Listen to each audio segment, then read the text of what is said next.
Hello tout le monde, on est parti pour le 18e jour du défi minimaliste de cet été. Aujourd'hui on va trier vos meubles.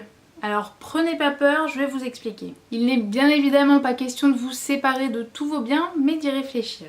En effet, ça fait un peu plus de 2 semaines qu'on se retrouve tous les jours pour faire du tri, donc en théorie, vous devez commencer à vous sentir un petit peu plus léger.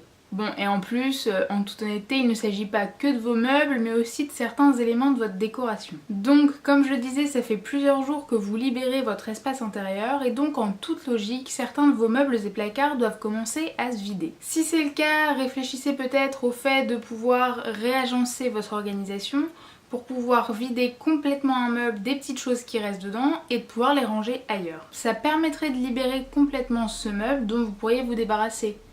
Enfin, le vendre ou le donner, vous commencez à me comprendre. Et par la même occasion, ça vous permettrait de vous libérer pas mal d'espace chez vous.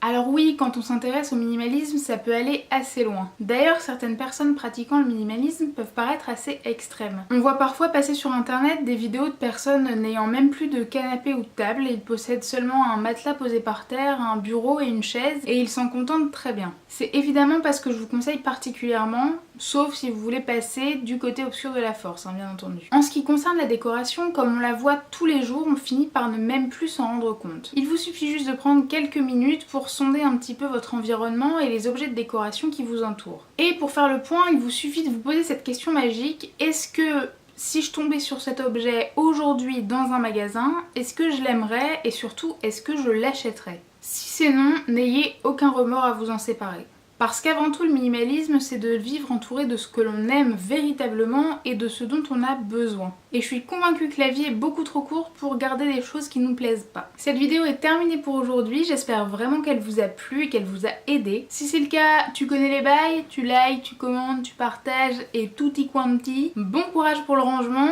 et on se retrouve dès demain.